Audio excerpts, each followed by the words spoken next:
Welcome to our theology classes.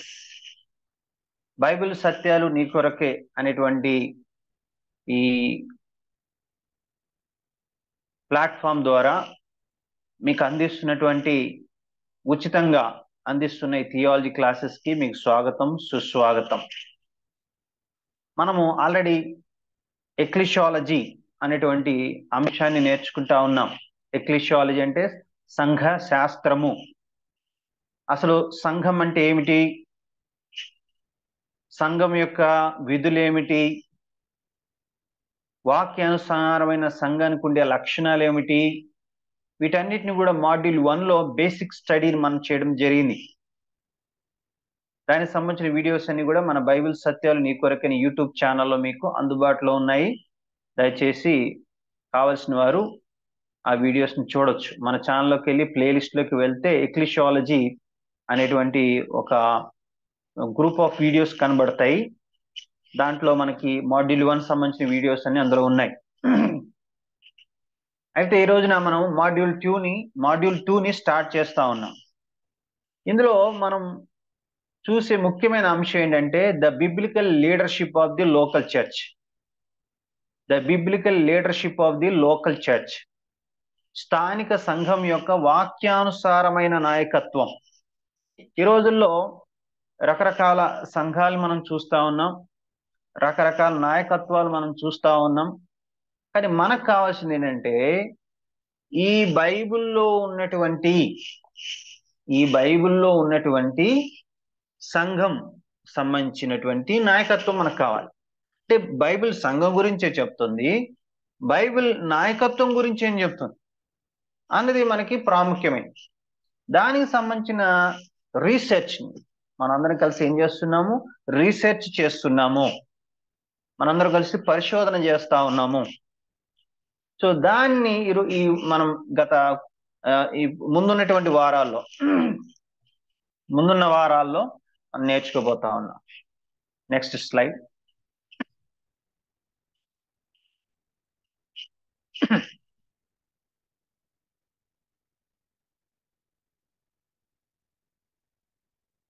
Okay. The biblical leadership of the local church. Church is a living organism. It is not a loose association of believers. Church is not a holy club. It is well organized according to the plan of God revealed in the scriptures. సంఘం అనేది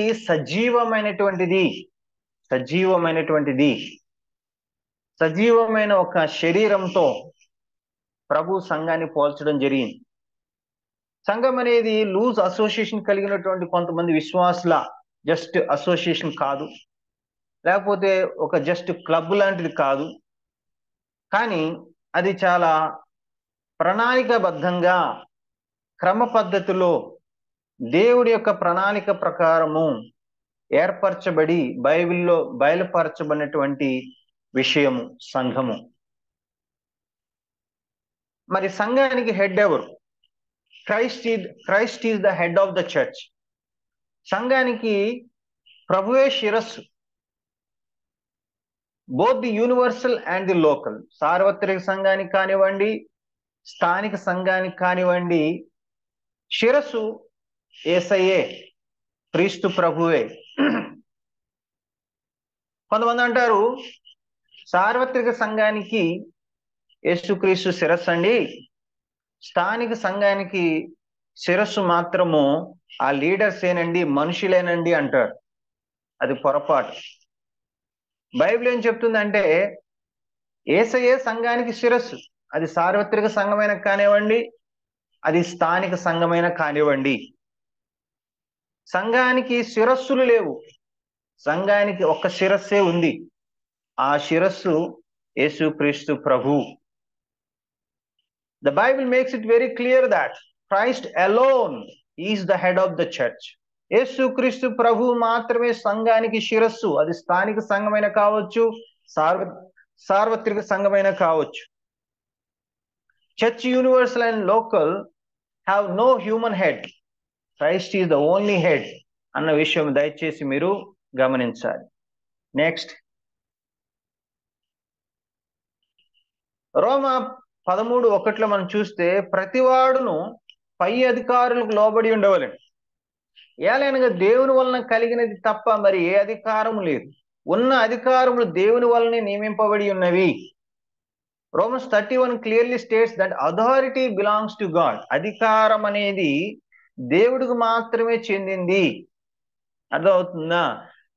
ఈ లోకంలో ఉన్న అధికారులు సైతం కూడా వాళ్ళకి కలిగిన అధికారం ఎక్కడి నుంచి వచ్చిందంట? రోమా 13:1 ప్రకారం దేవుడి వల్లే కలిగింది. వాళ్ళకున్న అధికారం కూడా ఎవరిచ్చారు? దేవుడే ఇచ్చాడు అన్న విషయాన్ని మనం ఇక్కడ గమనించాలి. If anybody else in the world has any sort of authority over anyone or anything, whether in a small scale or in a large scale, it must have come from God.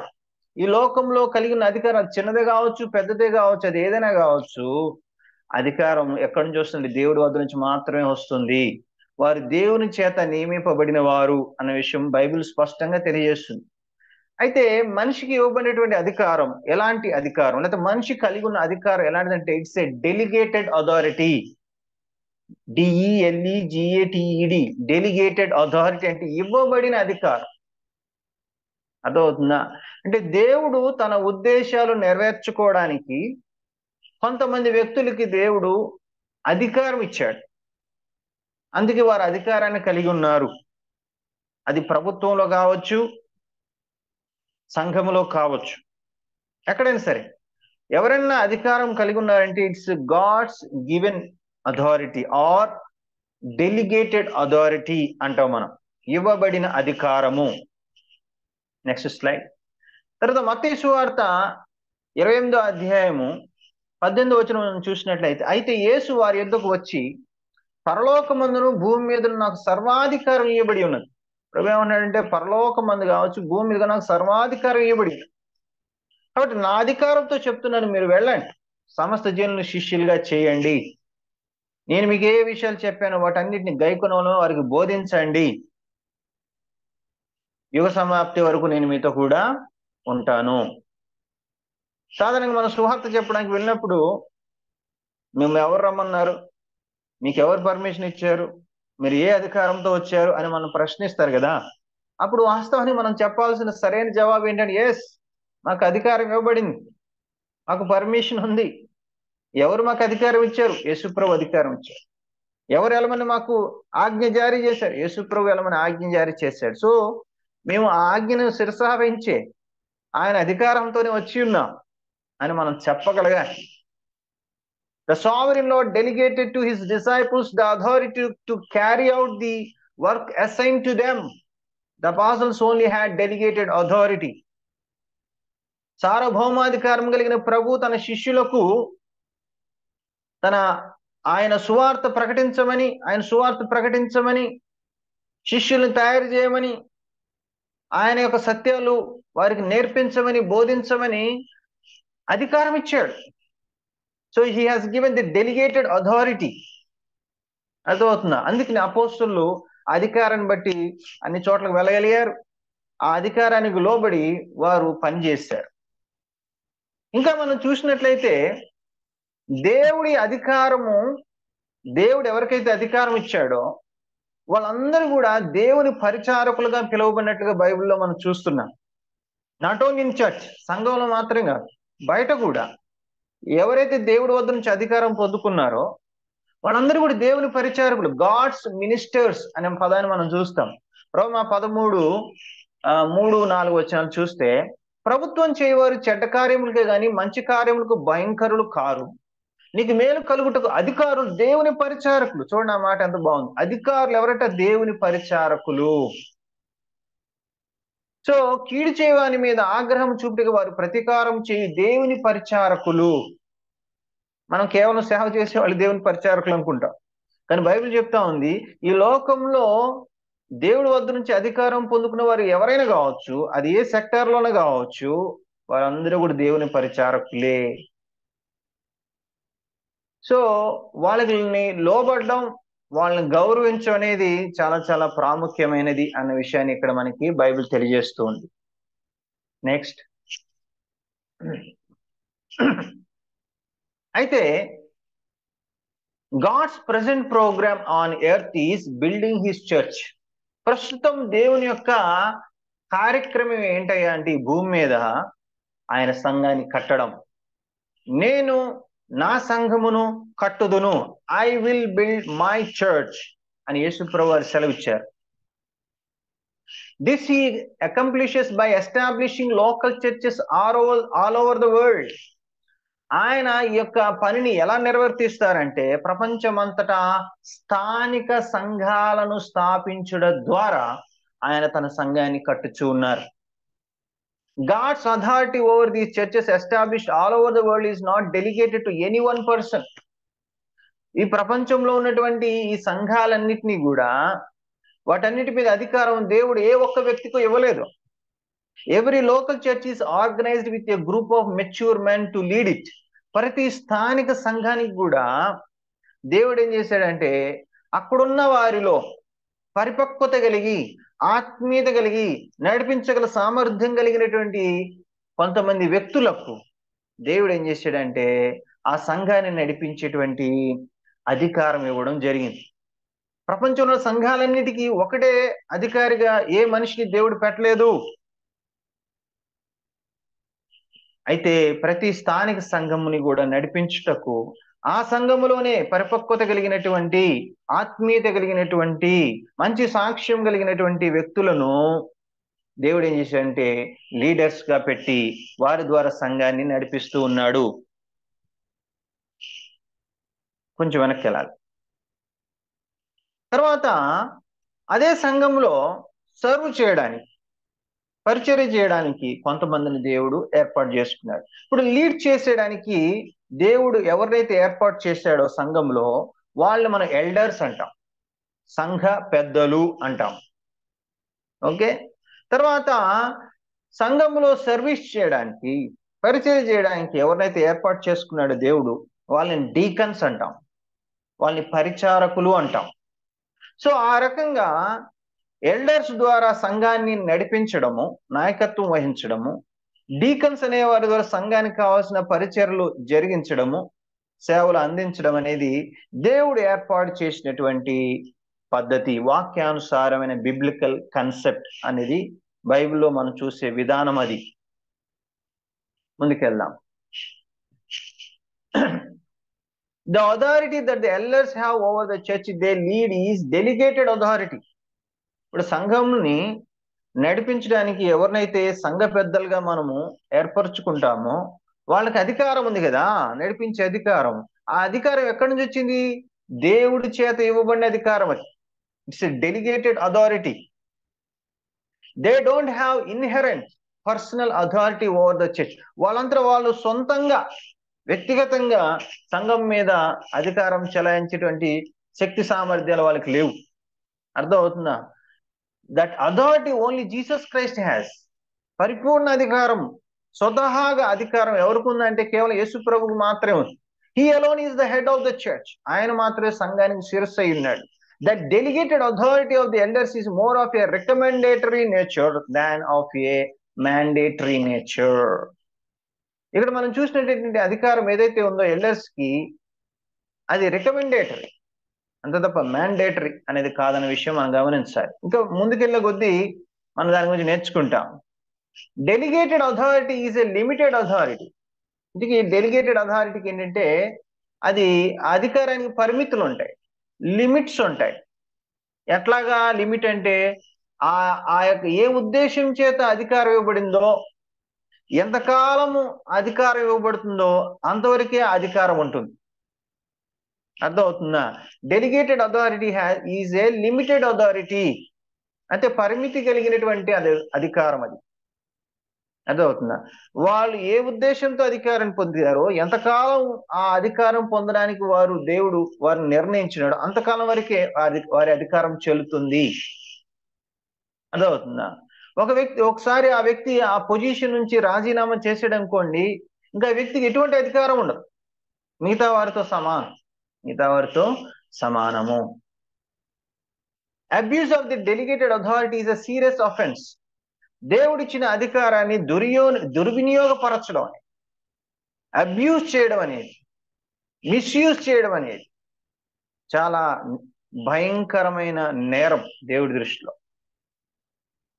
If the authority is not exercised by spiritual people, వాళ్ళకి ఇవ్వబడిన అధికారం అనేది exercise చేయడానికి వాళ్ళు ఆత్మీయులైన వ్యక్తులు కానట్లయితే, spiritual people కానట్లయితే, వాళ్ళు ఖచ్చితంగా they would do great damage to the program of God. దేవుని యొక్క కార్యక్రమానికి, దేవుని సంఘానికి భయంకరమైన వినాశనాన్ని వాళ్ళు కలగజేస్తారు.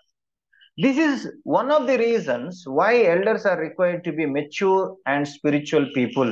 అందుకని ఎల్డర్స్ గా ఎవరిని నియమించాలంటే, ఎల్డర్స్ గా నియమించబడడానికి ఎవరు అర్హులంటే, సంఘ పెద్దలుగా ఉండడానికి ఎవరు అర్హులంటే, వారు ఆత్మీయమైన పరిపక్వత కలిగిన వాళ్ళై ఉండాలి. వాళ్ళు ఆత్మీయత కలిగినటువంటి వ్యక్తులై ఉండాలి. అప్పుడు మాత్రమే వాళ్ళు సంఘ పెద్దలుగా ఉండడానికి అర్హులు. సో ఇవన్నీ కూడా ఇంట్రొడక్టివ్ వర్డ్స్. అంటే సంఘం మీద అధికారం చలాయించడానికి ఒకే ఒక వ్యక్తి ఉన్నాడు, ఆయన యేసుక్రీస్తు. ఎందుకంటే సంఘానికి శిరస్సు ఆయనే. పరిపూర్ణ అధికారం, సర్వాధికారం, స్వయం అధికారం ఆయన మాత్రమే. స్థానిక సంఘమైన, సార్వత్రిక సంఘమైన పూర్తి అధికారం ప్రభుదే. అయితే ప్రభు తన సంఘాన్ని కడతానని చెప్పాడు. ఎలా కడుతున్నాడంటే, ప్రభు స్థానిక సంఘాలను ఏర్పరచడం ద్వారా ప్రభు తన సంఘాన్ని కడుతూ ఉన్నారు ఈ దినాల్లో. మరి స్థానిక సంఘాన్ని ఎవరు నడిపిస్తారంటే, ఆ స్థానిక సంఘాన్ని నడిపించడానికి దేవుడు కొంతమంది వ్యక్తుల్ని ఏర్పాటు చేసుకున్నాడు. వాళ్ళనే ఎల్డర్స్ అన్నాం. వెల్డర్స్ అని చెప్పేసి బైబిల్లో మనం చూస్తా ఉన్నాం. అలాగే సంఘమును పరిచర్లు చేయడానికి దేవుడు కొంతమందిని ఏర్పరచుకున్నాడు. వాళ్ళనే మనము డీకన్స్ అంటాం. ఆ రకంగా సంఘం కొనసాగడం అనేది బిబ్లికల్ ప్యాటర్న్, అది వాక్యానుసారమైన క్రమం. ఇందులో పరిశుద్ధాత్మ యొక్క పాత్ర ఏమిటి అన్న దాని గురించి కూడా మనం ఆలోచన చేద్దాం. The role of the Holy Spirit in the church. పరిశుద్ధాత్మ పాత్ర అనేది సంఘ విషయంలో చాలా కీలకమైనది. అది తెలుసుకోకుండా ఎవరు కూడా లీడర్షిప్ లో రావడానికి వీల్లేదు. సో అందుకే మనం the role of the Holy Spirit ని కూడా మనము ఆలోచన చేద్దాం. సంఘంలో పరిశుద్ధాత్మ యొక్క పాత్ర. Everything related to the church is accomplished through the Holy Spirit. సంఘములో ఉన్న ప్రతీది కూడా పరిశుద్ధాత్మ యొక్క ఆధ్వర్యంలోనే జరుగుతుంది. The Holi Spirit is the vicar of the church. దేవుడైన ప్రభు ఆయన పరలోకం వెళ్ళిన తర్వాత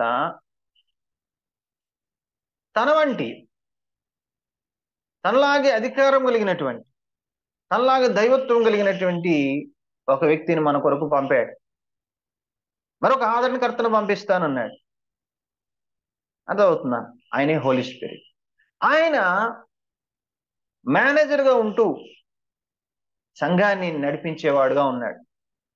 ఆయనే సంఘం యొక్క కార్యనిర్వాహకుడు. ఆయన ఏమేం చేస్తాడో మనం చూడవచ్చు ఇక్కడ. He only ads people to the church. సంఘానికి ఎవరు ప్రజల్ని చేరుస్తారు లేదా విశ్వాసులను చేరుస్తారంటే హోలీ స్పిరిట్. 1 కొరింథీ 12:13 మనం చూస్తాం.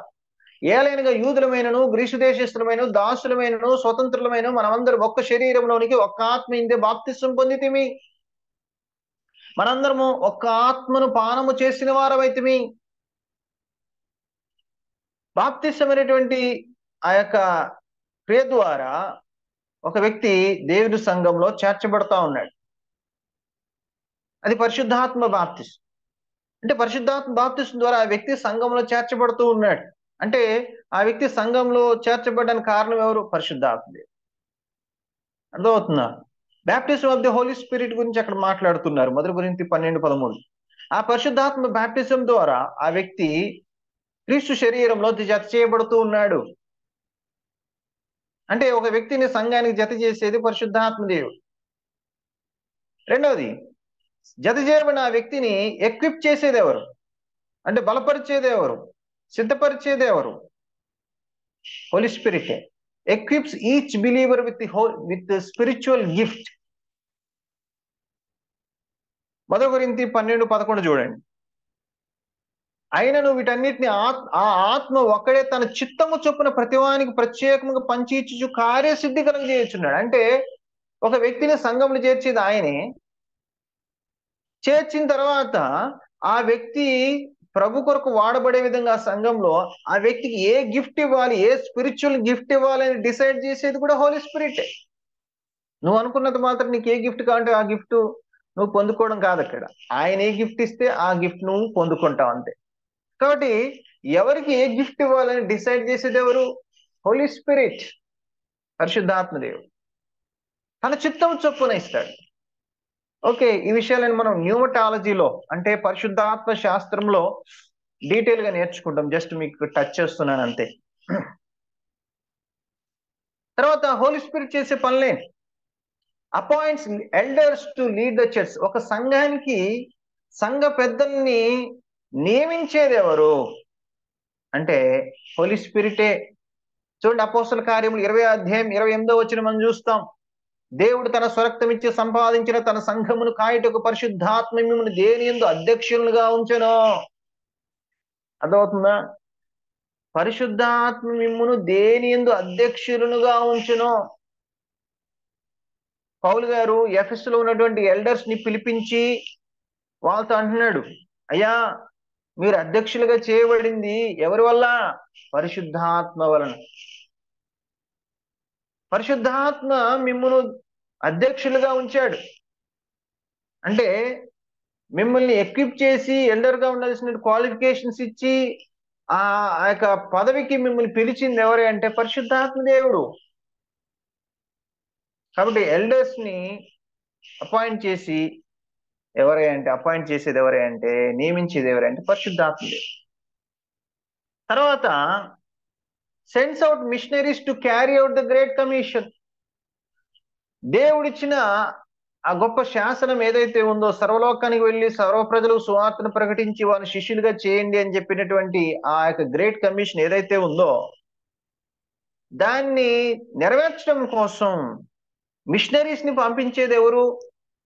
పరిశుద్ధాత్మ దేవుడే. అపోస్తల కార్యములు 13 అధ్యాయం 2 చూస్తే వారు ప్రభువును సేవించుచు ఉపవాసము చేయుచుండగా పరిశుద్ధాత్మ నేను బర్నబాను సౌలును పిలిచిన పని కొరకు వారిని నాకు ప్రత్యేకపరచుడని వారితో చెప్పాను. వాళ్ళు కలిసి ప్రేయర్ చేస్తున్నారు.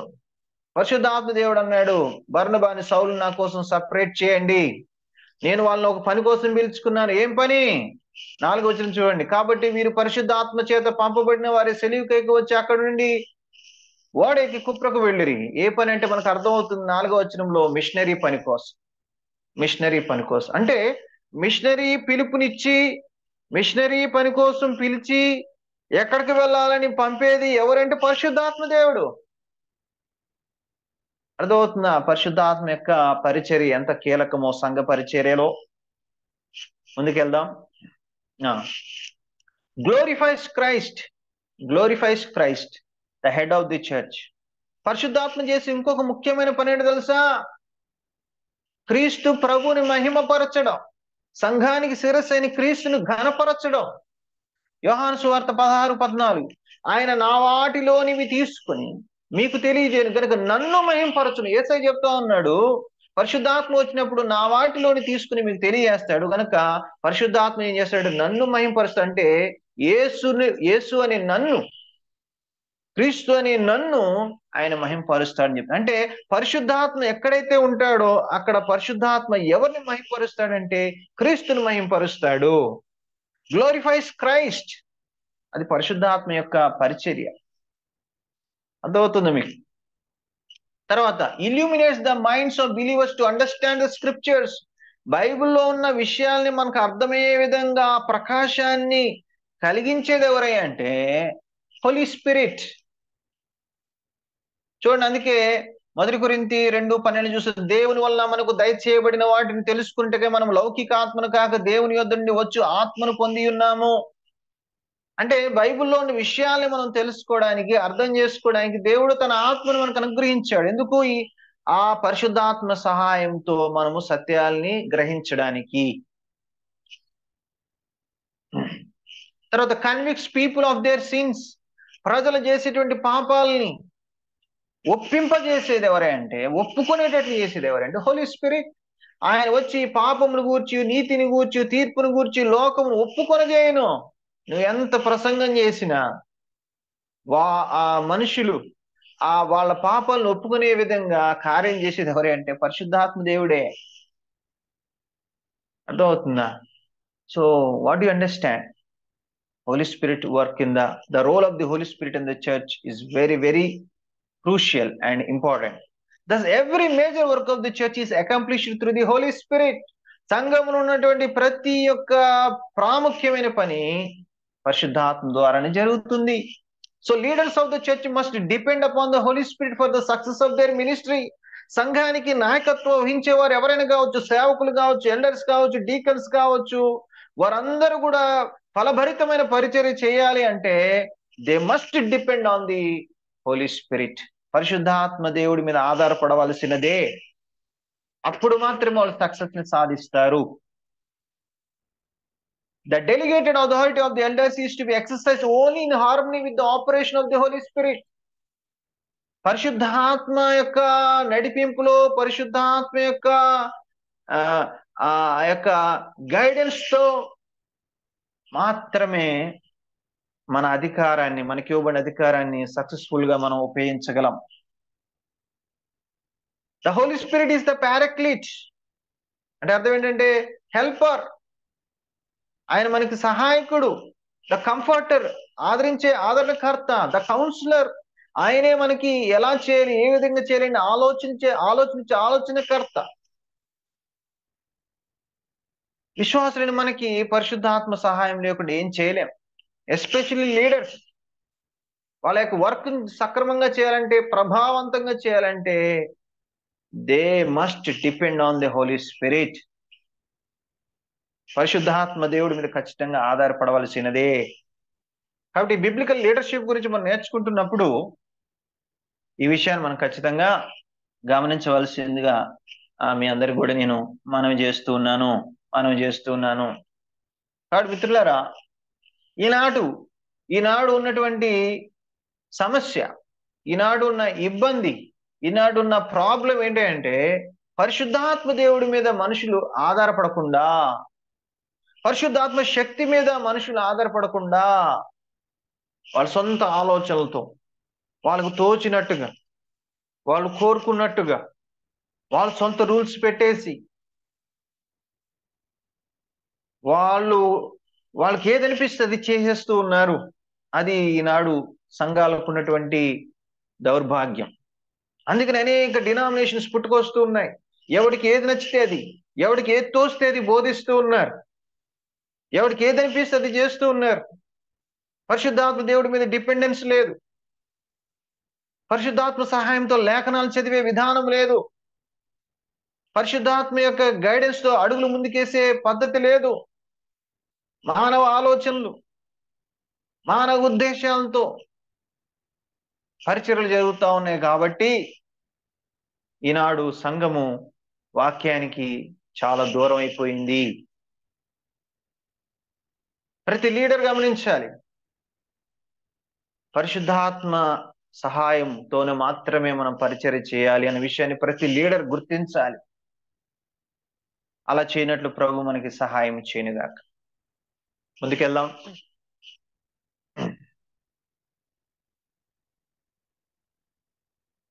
The role of the Bible in the management of the church.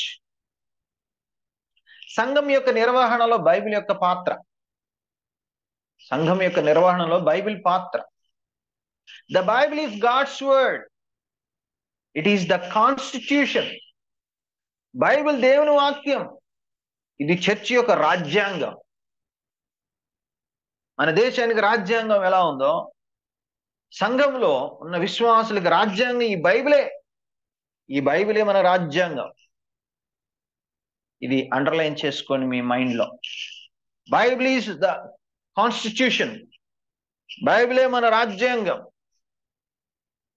Every activity of the church must be in harmony with the instructions given in the Bible. సంఘంలో చేసే ప్రతి పని లేఖనానుసారంగా ఉండాలి, బైబిల్కి అనుసంధానంగా ఉండాలి, బైబిల్ బోధకు అనుకూలంగా ఉండాలి. The Bible is not simply a reference book. Bible అనేది ఏదో సరదాగా రెఫరెన్స్ కోసం వాడుకునే బుక్ కాదు ఇది. It is the authoritative revelation of God's will for the church. సంఘం కొరకు దేవుడు బయలుపరిచిన తన చిత్తం, అధికారపూర్వకమైనటువంటి తన చిత్తం బైబిల్. సంఘానికి దేవుడి చిత్తం తెలుసుకోవడానికి దేవుడు ఇచ్చిన అధికార పుస్తకం ఈ బైబిల్. అధికార పుస్తకం బైబిల్.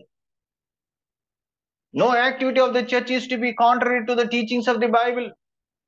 సంఘంలో ఏ పని కూడా ఎవ్వరు కూడా ఈ వాక్యానికి విరుద్ధంగా చేయడానికి వీల్లేదు.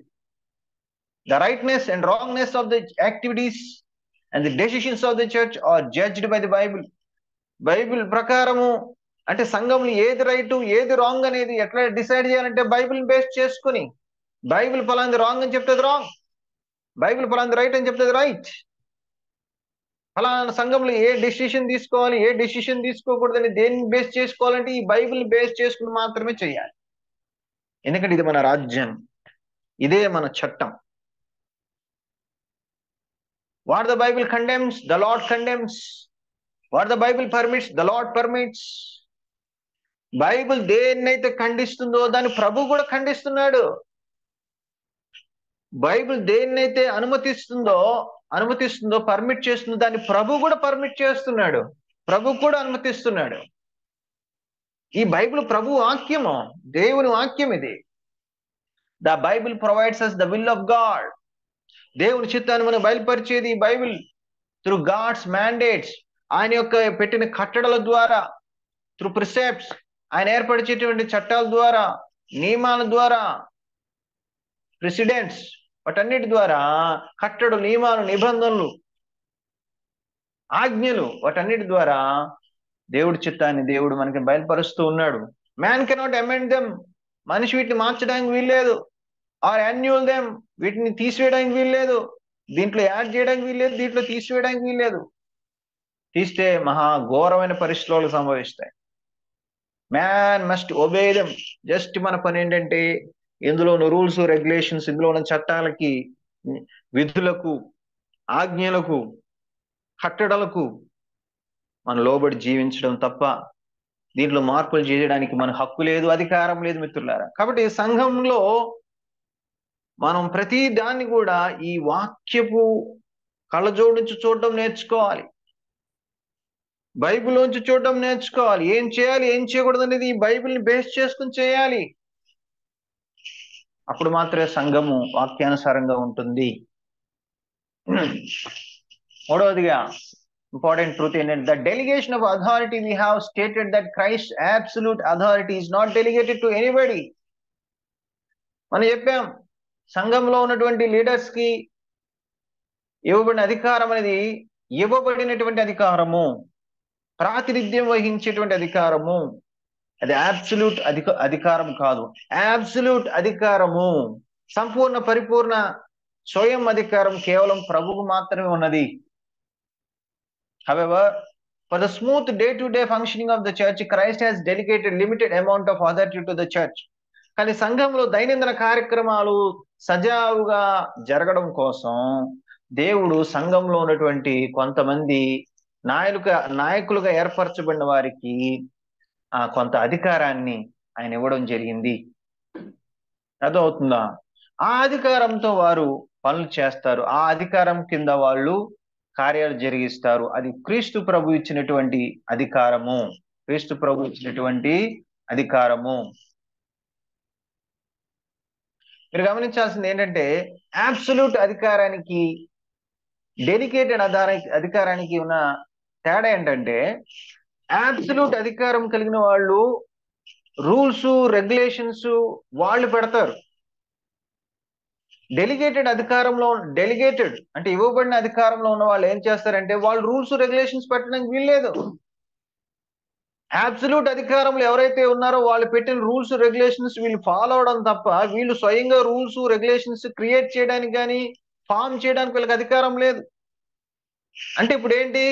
అబ్సల్యూట్ అధికారం, సంఘం మీద సంపూర్ణ పరిపూర్ణ అధికారము ఎవరికి ఉందంటే ప్రభుకి ఉంది. ఎందుకంటే సంఘానికి శిరస్సు ఆయనే. సార్వత్రిక సంఘం కావచ్చు, స్థానిక సంఘం కావచ్చు. ఆయన చట్టాలు, నియమాలు, నిబంధనలు అన్ని సంఘానికి పెట్టాడు. ఆయన మాత్రమే పెట్టడానికి హక్కు ఉంది. ఆయన మాత్రం అర్హుడు. ఇప్పుడు సంఘంలోని లీడర్స్ ఎవరైతే ఉన్నారో వారికి డెలిగేటెడ్ అథారిటీ, అంటే ఇవ్వబడిన అధికారం కాబట్టి, ప్రాతినిధ్యం వహించే అధికారం కాబట్టి, వారు ఏం చేయాలంటే వాళ్ళు కొత్తగా రూల్స్ రెగ్యులేషన్ చేయడానికి వీల్లేదు. వాళ్ళు ఏం చేయాలి, ఆల్రెడీ ప్రభు ఇచ్చిన రూల్స్ రెగ్యులేషన్స్ ని ఫాలో అవుతూ ఆ సంఘం దాన్ని అనుసరించే విధంగా జాగ్రత్తలు తీసుకోవాలి అంతే. అర్థమవుతుంది మీకు? కాబట్టి ఎప్పుడైతే ఒక సంఘం ఉన్నటువంటి నాయకులు వాళ్ళు కొత్త రూల్స్, కొత్త రెగ్యులేషన్స్, కొత్త విధానాలు క్రియేట్ చేసి వాటిని అమలు చేయడానికి ప్రయత్నం చేస్తున్నారో, అప్పుడు వాళ్ళు క్రీస్తు యొక్క స్థానాన్ని తీసుకుని, క్రీస్తు హెడ్షిప్ ని పక్కన పెట్టేసి మేమే ఈ సంఘానికి శిరస్సు అనేటువంటి స్థానాన్ని తీసుకోవడానికి చేస్తున్నట్టు ప్రయత్నం అది. అలా చేయబట్టే ఈ డినామినేషన్స్ వచ్చాయి, ఈ ఆర్గనైజేషన్స్ వచ్చాయి, ఈ వాక్యానుసారమైన సంఘము కనుమరుగైపోయిందనే విషయాన్ని మీరు గమనించవలసిందిగా మీ అందరికీ మనవి చేస్తున్నాను. సో ఈ యొక్క స్టడీ ద్వారా మనం చేసేటువంటి ప్రయత్నం ఏంటంటే, let us come to the biblical concept. వాక్యానుసారముగా, అంటే ఆనాడు సంఘము ఆరంభించబడినప్పుడు క్రొత్త నిబంధనలో సంఘం ఏ విధంగా ఉంది, సంఘానికి నాయకత్వం ఎవరు వహించారు, ఎలాంటి వ్యక్తులు వహించారు, ఏ విధంగా పరిశుద్ధాత్మ దేవుడు వాళ్ళ ద్వారా కార్యాలు జరిగించాడు, ఏ విధంగా ఆ సంఘంలో పరిచారకులు నియమించబడ్డారు, ఏ విధంగా వారు పరిచర్య చేశారు అనే విషయాలు మనం స్టడీ చేయడం ద్వారా వాక్యానుసారమైనటువంటి సంఘ నాయకత్వాన్ని మరలా మనము కలిగి ఉండటానికి ప్రయత్నం చేయాలన్నది, ఆ రకంగా వాక్యానుసారమైన సంఘాలు మన తెలుగు రాష్ట్రాల్లో ఏర్పడాలన్నది, ఆ రకమైన వాక్యానుసారమైన నాయకత్వం సంఘాల్లో అందుబాటులో ఉండాలన్నది మా యొక్క ఆకాంక్ష. దానికోసమే ఈ చిన్న ప్రయత్నం. కాబట్టి ప్రభు మన స్టడీని దీవించును గాక. వచ్చే వారం మనము ఇంకా ప్రాముఖ్యమైనటువంటి, అంటే ఎక్కడి నుంచి అసలు ఈ వాక్యానుసారమైన కాన్సెప్ట్ ఎలా తప్పిపోయింది, వేరే వేరే పద్ధతులు ఎలా వచ్చేసేటువంటి ఒక హిస్టారికల్ స్టడీని నెక్స్ట్ వీక్ మనం చేయబోతా ఉన్నాం. దట్ విల్ వెరీ ఫ్యాసినేటింగ్, చాలా ఇంట్రెస్టింగ్ గా ఉంటుంది. అది తెలుసుకున్నట్లయితే మీకు ఓహో ఇలా పక్కదారికి వెళ్ళిపోయింది ఆ సంఘము అన్న విషయాలు మీకు అర్థం అవుతాయి. So all glory to God alone. దేవునికి సమస్త మహిమ కలుగును గాక. కొన్ని ఇంపార్టెంట్ విషయాలు మీతో చెప్తానని ఇక్కడ గమనించాను. Our theology classes regularly will be conduct on every Monday night 9:30 PM. ప్రతి సోమవారం రాత్రి 9:30 గంటలకు మన యొక్క థియాలజీ క్లాసెస్ జరుగుతాయి. దయచేసి మీరు అందరూ కూడా, మ్యాక్సిమం ఇదే లింక్ ఉంటుంది, ఈ లింక్ ద్వారా మీరు అందరూ కూడా జాయిన్ అవ్వండి. రెండవదిగా, commit your self for a serious study. ఈ యొక్క స్టడీని మీరు సీరియస్ గా తీసుకోండి. ఎందుకంటే ఇది సరదాగా చేసే స్టడీ కాదు, ఇది మీకు ప్రభువుకు మధ్య ఉన్నటువంటి బంధానికి సంబంధించి, సత్యానికి అసత్యానికి మధ్య జరుగుతున్న పోరాటంలో ఉన్నారు మనందరం కూడా సత్యం వైపు నిలబడాలి. సత్యాన్ని తెలుసుకోవాలన్న ఆశతో ఈ స్టడీని చేయండి. కాబట్టి మీకు ఎన్ని పనులున్నా ఎవ్రీ మండే 9:30 to 10:30 ఆ స్పేస్ ని, ఆ టైం ని మీరు ఈ కార్యక్రమం కోసం కేటాయించండి. ఆన్లైనే కాబట్టి మీరు ఎక్కడున్నా జాయిన్ అవ్వచ్చు. కాబట్టి ఈ ప్రోగ్రామ్ కోసం కొంత డేటాను ఉంచుకోండి. ఆ రోజంతా డేటాని వేస్ట్ చేసి అయ్యో డేటా లేదని బాధపడే పరిస్థితి రాకుండా కొంత డేటాని ప్రోగ్రామ్ కోసం ఉంచుకోండి. ఆ టైంని వేరే పనులేం పెట్టుకోకండి, చక్కగా క్లాసెస్ వినండి. మీకోసం ఎంతో కష్టపడి పవర్ పాయింట్స్ అన్ని తయారు చేసి, మీకు నోట్స్ ప్రిపేర్ చేసి, మీకోసం మేము కూడా మిగతా కార్యక్రమాలన్నీ క్యాన్సిల్ చేసుకుని మండే డెడికేటెడ్ గా ఈ కార్యక్రమాన్ని చేస్తా ఉన్నాం. దయచేసి మేము పడుతున్న ప్రయాసని వృధా చేయకండి. మీరు కూడా గౌరవించి సీరియస్ స్టడీకి హాజరు కండి. మూడవదిగా, watch this class again in our YouTube channel. ఇంకా నేను ఈ క్లాస్ మరలా వినాలనుకుంటున్నాను, నేర్చుకోవాలనుకుంటున్నాను అని అనుకున్నప్పుడు మీకు అవకాశం ఉంది. బైబిల్ సత్యాలు నీ కొరకే మన యూట్యూబ్ ఛానల్ ఉంది. బైబిల్ సత్యాలు నీ కొరకే యూట్యూబ్ ఛానల్లో ఈ వీడియోని అప్లోడ్ చేస్తాం. మన వీడియోస్ అన్ని అందులో అప్లోడ్ చేయబడతాయి, మన క్లాసెస్ అన్ని అందులో అప్లోడ్ చేయబడుతున్నాయి. సో ఉచితంగా మీకు ఈ క్లాసెస్ అందిస్తూ ఉన్నాం. యూట్యూబ్ లో కూడా మీకు ఫ్రీగా ఆ క్లాసెస్ అవైలబుల్ గా ఉంటున్నాయి. కాబట్టి మరొకసారి మన ఛానల్ ని విజిట్ చేసి ఆ ఛానల్లో మన కార్యక్రమాలను చూడండి. Right review in your own words at least in 10 lines. 10 లైన్లో మీరు ఈ రోజు ఉన్న క్లాస్ గురించి మీకు అర్థమైందని, మీరు నేర్చుకున్న దాన్ని 10 లైన్లో రాసి నాకు పంపించండి. మన నెంబర్ 8309877618 అనే వాట్సాప్ నెంబర్కి మీరు నాకు పంపించండి. అప్పుడు మీకు ఎంతవరకు అర్థమైందో తెలుసుకోవడం నాకు ఉపయోగపడుతుంది. ఒకవేళ మీరు సరిగా అర్థం చేసుకోకపోతే మీకు సరైనగా వివరించడానికి కూడా నాకు అవకాశం ఉంటుంది. మీకు ఏమైనా డౌట్స్ ఉన్నాయనుకోండి ఈ క్లాస్ గురించి, ఈ ప్రోగ్రామ్ అయిన తర్వాత కూడా ఏమైనా డౌట్స్ ఉంటే నా నంబర్ కాల్ చేయొచ్చు. 8309877618 అనే నంబర్ కాల్ చేయండి. నేను అవైలబుల్గా ఉంటాను మీకు. Thank you. God bless you. All glory to God alone.